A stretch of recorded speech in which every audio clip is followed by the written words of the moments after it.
Welcome to the Bot Signal, your home for news and views about messenger chatbots. A convo a day. What does it mean? Okay, this episode today is a little interesting. I'm not going to talk specifically about bots very much. We're going to get to it at the end. We had a listener question from Jessica Payne, but this is more of a mindset day than anything. So let's get into it. Numbers. We're obsessed with them. If you are a live streamer, YouTuber, podcaster, content creator, blogger, vlogger, whatever it is you're doing out there, you're probably obsessed with how many views, how many shares, how many likes, how many comments, how many, boosting the algorithm.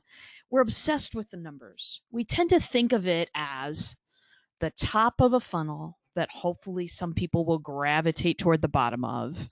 I get it. I have been there. I've been there many, many times. Numbers can be such a roller coaster. It can be totally exhilarating and it can be downright depressing. Now, let's face it. What do these numbers really mean? I've been obsessed with this idea lately. What do these numbers really mean? Most of the time, more often than not, they don't mean very much. They, probably some with a spreadsheet will prove me wrong. That's fine. Go ahead and do that. However, I'm not a spreadsheet girl. And for me, those numbers are kind of a vanity metric. It's sort of telling me how I'm doing, but it's not really telling me how many connections I'm making. So a convo a day is born.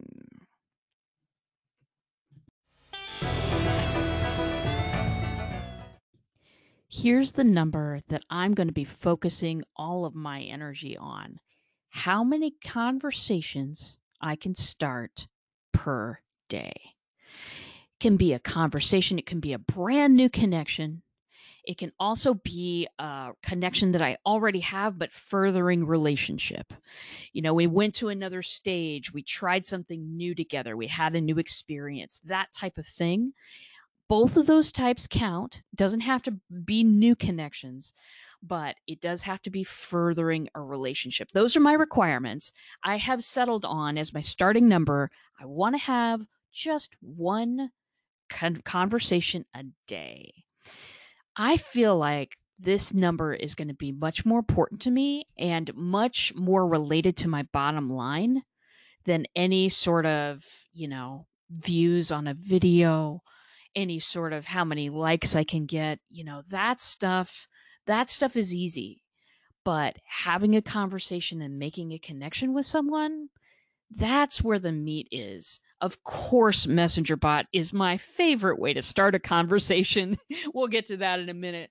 But I want to focus now on how many connections that I can make, true connections with real people. To me, that number is where the gold mine lies. And that's my goal. I'm going to be reporting once a week, telling you how I'm doing on this convo a day business. So welcome to that party. If you want to join me, please do so. And please report to me your results because I want to know.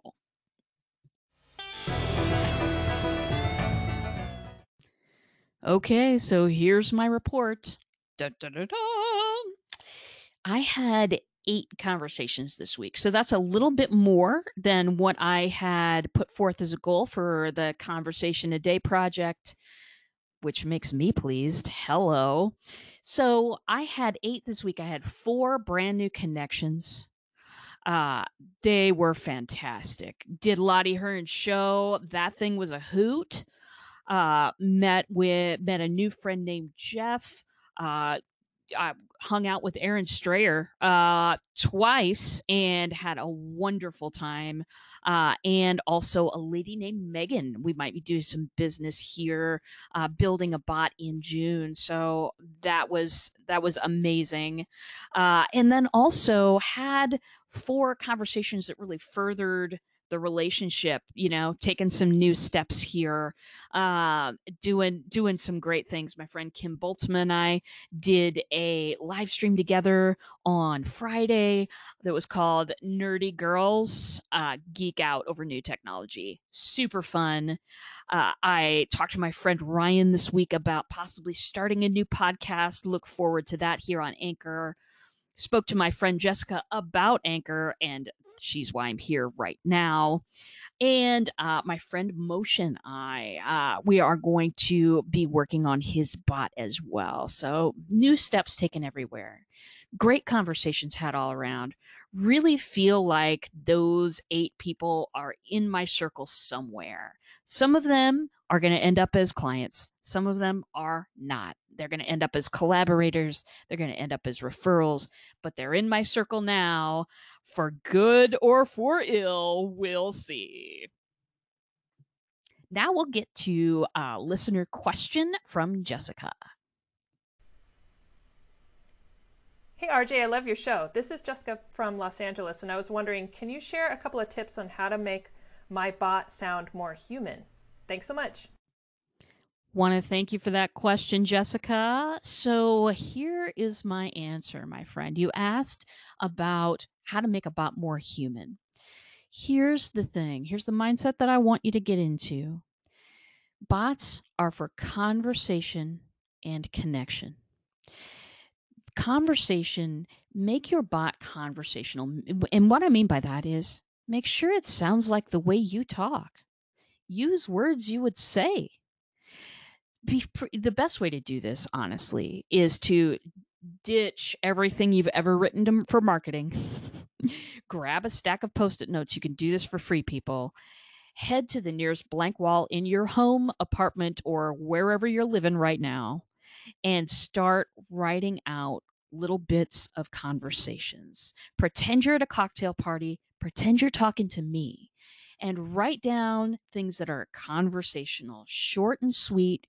You don't want to go on too long in any one area. If you're just starting out, that's a wonderful place to start, is with a conversation. Imagine a conversation.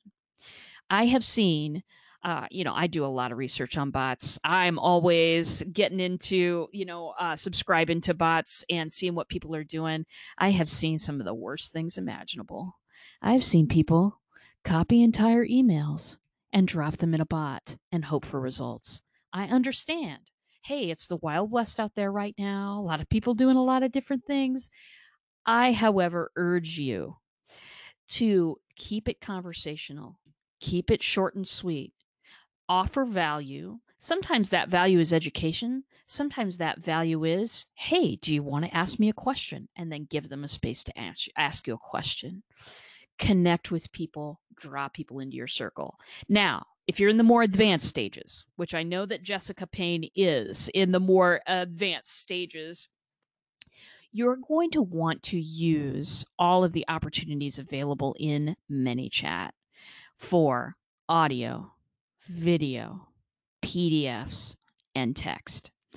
The best way to make your bot into a human experience is to utilize these different things. Utilize a little audio clip, utilize a video clip telling us who you are and what you do and why you do what you do.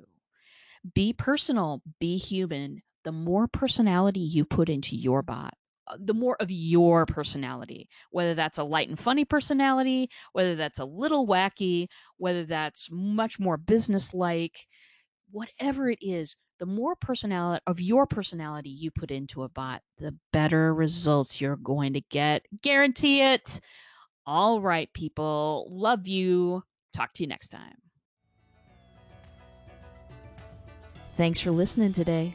You can find full episodes of The Bot Signal on your favorite podcast player. And if you have the Anchor app, stop in.